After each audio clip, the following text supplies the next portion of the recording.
ونصلي على رسوله الكريم أما بعد أعوذ بالله من الشيطان الرجيم بسم الله الرحمن الرحيم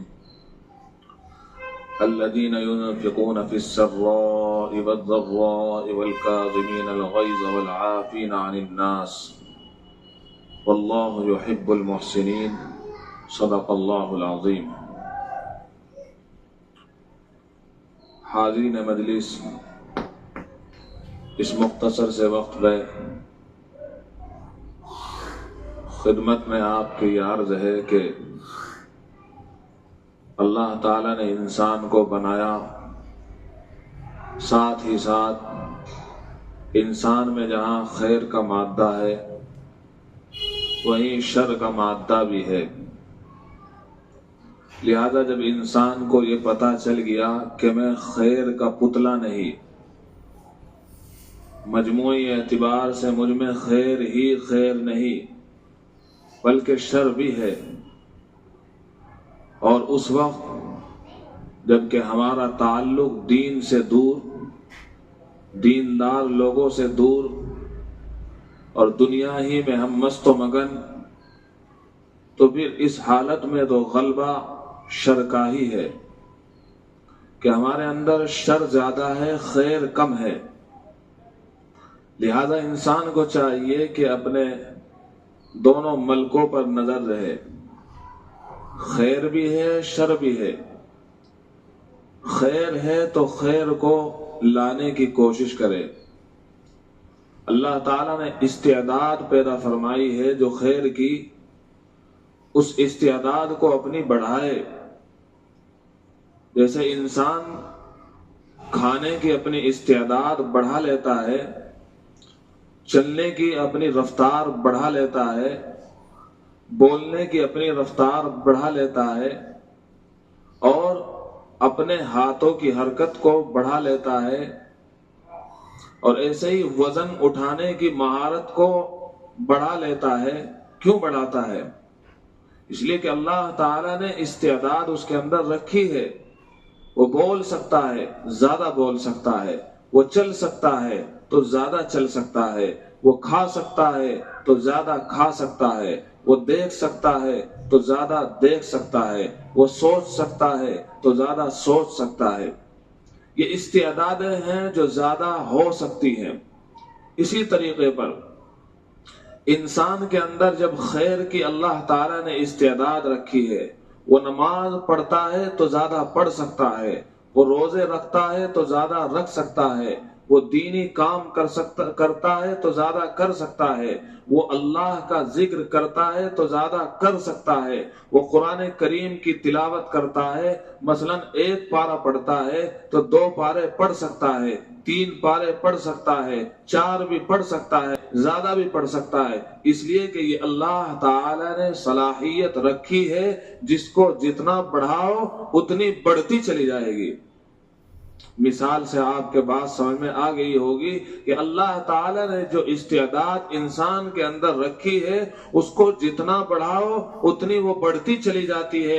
اسی طریقے اللہ نے انسان کے اندر یہ بھی رکھا ہے کہ وہ غصہ کرتا ہے، وہ تکبر کرتا ہے، وہ جھوٹ بولتا ہے، وہ غلط امور انجام دیتا ہے، بدظن رہتا ہے، بدگمانی کرتا ہے، غیبت کرتا ہے. یہ بھی استعداد ہے. اگر انسان ان کو ایسے ہی یوں ہی آزاد چھوڑ دے اپنے استعداد کو تو یہ بھی بڑھ جاتی ہے. غصہ کرتا ہے تو غصہ زیادہ ہو سکتا ہے، جھوٹ بولتا ہے تو جھوٹ بولنے کی عادت بڑھ سکتی ہے، تکبر کرتا ہے تو تکبر کہنے کی عادت بڑھ سکتی ہے، اور فساد کرتا ہے تو فساد کہنے کی عادت بڑھ سکتی ہے. غیبت کرتا ہے، پیٹھ پیچھے برائی کرتا ہے تو یہ برائی اس کی بڑھ سکتی ہے. اور مطلوب یہ ہے کہ برائیوں کو گھٹائے بلکہ برائیوں کو مٹائے اور اچھائیوں کو زیادہ کرے.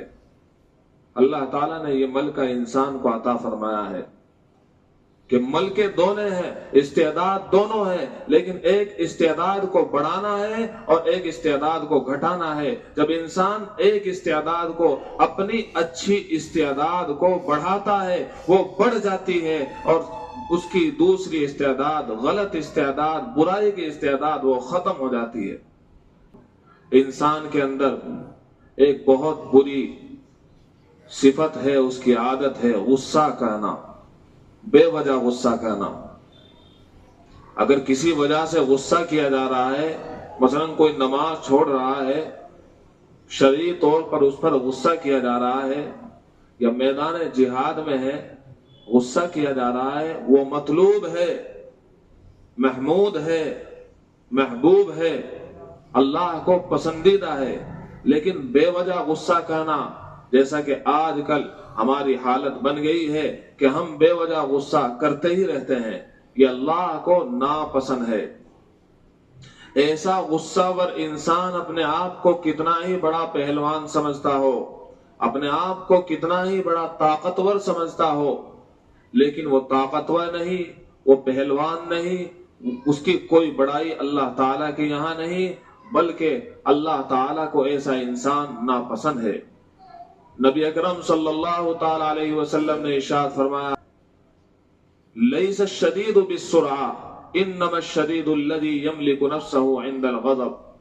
پہلوان وہ نہیں ہے جو ایک وار میں اپنے دشمن کو دھکا دے کر نیچے گرا دے، پہلوان تو وہ ہے جو غصے کی حالت میں اپنے آپ پر قابو رکھے، مار سکتا ہے، قتل کر سکتا ہے، تھپڑ مار سکتا ہے، ڈنڈا مار سکتا ہے، چھری مار سکتا ہے، زبان سے گالی بک سکتا ہے، لیکن غصے کی حالت میں جس نے اپنی اس بری صفت کو، غصے کی حالت کو دبایا، نبی پاک صلی اللہ تعالی علیہ وسلم ارشاد فرما رہے ہیں، فیصلہ کر رہے ہیں، آپ سے بڑھ کر کون فیصلہ کر سکتا ہے؟ اور فیصلہ یہ ہے، پہلوان وہ ہے، پہلوان وہ نہیں جس کو لوگ سمجھتے ہیں، ایک وار میں اپنے دشمن کو پچھاڑ دیتا ہے، وہ پہلوان نہیں ہے۔ پہلوان تو وہ ہے جو اپنے غصے کو دبا دیتا ہے۔ اور بات بھی دوستو یہی ہے، جو اپنے آپ کو قابو میں کر لیتا ہے، اپنے غصے کو قابو میں کر لیتا ہے، بعد میں اسے بڑی خوشی ہوتی ہے۔ اور جو اپنے غصے کو اپنے قابو میں نہیں کرتا ہے، غصے میں اپنی بیوی کو طلاق دے دی، غصہ آ رہا تھا، قابو میں نہیں رکھا، اس کے بعد پچھتاتا بہت ہے، شرمندہ ہوتا بہت ہے، روتا بہت ہے، اس کی نیندیں اڑ جاتی ہے۔ اور یہ غصہ کتنی دیر کا ہے؟ سائنس اور ماہرین کہتے ہیں کہ غصہ زیادہ سے زیادہ 10 منٹ تک رہتا ہے۔ اگر انسان اپنے اس 10 منٹ پر قابو پالے تو بعد میں کتنی خوشگواری دیکھتا ہے۔ اگر میں غصے کو اپنے قابو میں نہ کرتا تو ایسا ہو جاتا، بیوی ہاتھ سے چلی جاتی۔ اگر میں اپنے غصے کو قابو میں نہ کرتا، آج میں جیل میں ہوتا اور جیل کی سلاخوں میں ہوتا۔ اگر میں اپنے غصے کو قابو میں نہ کرتا تو میرا یہ دوست جو پرانا دوست ہے، یہ میرا دشمن بن جاتا۔ اگر میں اپنے غصے کو قابو میں نہ کرتا، آج میری پول کھل جاتی اور لوگ جو مجھے شریف سمجھتے ہیں، مجھے دیندار سمجھتے ہیں، وہ کہتے کہ یہ دیندار نہیں ہے، یہ شریف نہیں ہے، بلکہ یہ تو گھٹیا انسان ہے جس کی زبان اس کے قابو میں نہیں ہے۔ اس لیے پیارے نبی صلی اللہ تعالی علیہ وسلم کے پاس ایک صحابی آئے، ارشاد فرمایا، عرض کیا، اے اللہ کے رسول، مختصر سی نصیحت فرما دیجئے۔ آپ علیہ السلام نے مختصر سی نصیحت ارشاد فرمائی اور یہ ارشاد فرمایا، لا تغضب، غصہ مت کرنا، بس اتنی بات ارشاد فرمایا۔ نماز کو نہیں کہا، روزے کو نہیں کہا، ذکر و اذکار کو نہیں کہا، بلکہ آپ علیہ السلام نے اگر کہا ہے تو یہ کہا ہے، غصہ مت کرنا۔ بے وجہ اگر غصہ کیا جاتا ہے دوستوں اور بزرگوں تو انسان اپنی دینداری سے نکل جاتا ہے، اپنی شرافت سے نکل جاتا ہے، اپنے آپے سے باہر ہو جاتا ہے۔ اور یہی نہیں، انسان جب غصہ کرتا ہے تو اس غصے کے اثرات اس کے چہرے پر دکھائی دیتے ہیں، چہرہ بگڑ جاتا ہے، آنکھیں بگڑ جاتی ہے اور بگڑا ہوا انسان نظر آتا ہے۔ معلوم یہ ہوا یہ غصہ انسان کو بگاڑ دیتا ہے، انسان کو ہی نہیں بگاڑتا بلکہ سارے معاشرے کو بگاڑ کر رکھ دیتا ہے۔ لہذا ضرورت اس بات کی ہے جو ہم بے وجہ غصہ کرتے ہی رہتے ہیں، جس کی بنا پر ہمارے اندر بڑا تکبر پیدا ہو گیا ہے، بڑی بڑائی پیدا ہوگی، اس غصے کو ماریں، اس غصے کو ختم کرنے کی کوشش کریں. کون سا غصہ؟ بے وجہ غصہ، بلا وجہ غصہ. یہ غصہ مطلوب نہیں ہے، بلکہ عند شریعت اور شریعت کی نظر میں یہ غصہ مذموم ہے، یہ غصہ برا ہے. اور برائی کو ختم کیا جاتا ہے، برائی کو مٹایا جاتا ہے. وہ چاہے حدیث پاک کی روشنی میں کھڑے ہونے والا شخص بیٹھ کر اس غصے کو مٹائے، اور باوضو ہو کر وضو کر کے اس غصے کو مٹائے، پانی پی کر اس غصے کو مٹائے.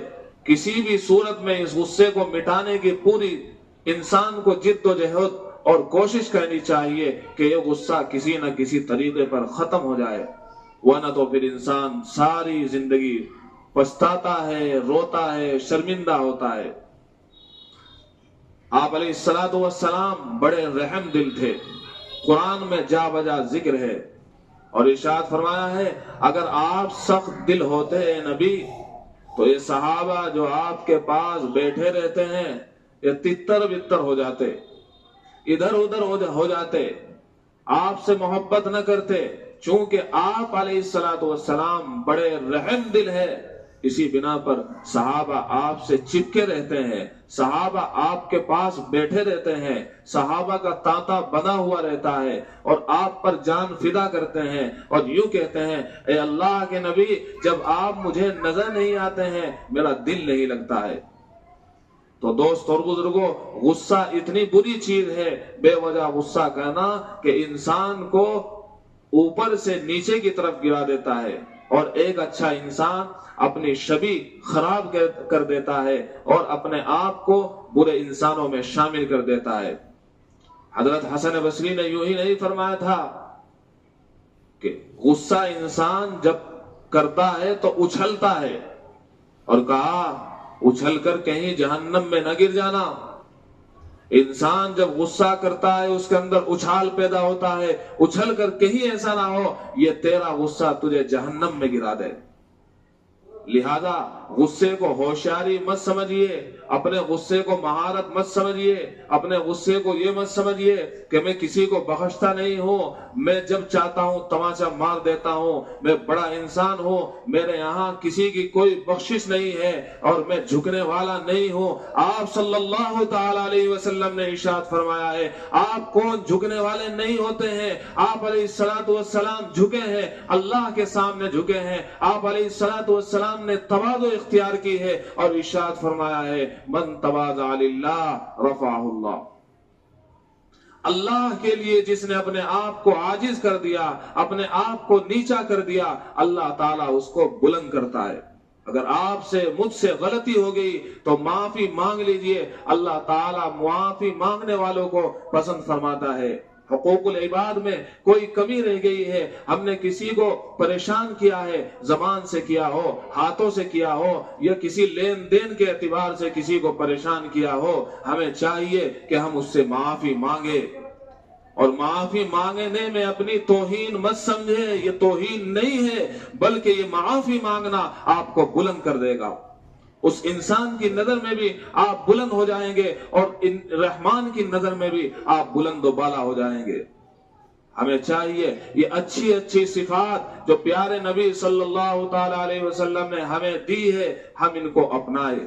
اور آج کا سبق یہی ہے بے وجہ غصہ مت کریں. جب آپ کو غصہ آئے تو اپنے غصے کو ذرا قابو میں کر لیا کریں. جب آپ کو غصہ آئے پانی پی لیا کرے، اعوذ باللہ من الشیطان الرجیم پڑھ لیا کرے. شیطان کی طرف سے آتا ہے یہ غصہ. جب غصہ آئے تو لیٹ جایا کرے، جب غصہ آئے تو اس جگہ سے الگ ہو جایا کرے، جلدی مت کیا کرے. جب بھی غصہ آئے تو ایک بات یاد رکھنا کہ غصے کی حالت میں کبھی بھی فیصلہ نہیں کرنا ہے. غصے کی حالت میں کبھی بھی فیصلہ نہیں کرنا ہے، بلکہ جب غصہ ٹھنڈا ہو جائے پھر آپ فیصلہ کریں تو یہ آپ اچھا فیصلہ کریں گے. غصے کی حالت میں جتنے بھی فیصلے ہوئے ہیں، ماضی میں ہوئے ہیں، مستقبل میں ہوگے اور اب ہو رہے ہیں، وہ سب کے سب غلط ہوتے ہیں. اللہ تعالی ہم سب کو بری عادتوں سے بچنے کی توفیق عطا فرمائے. وآخر دعوانا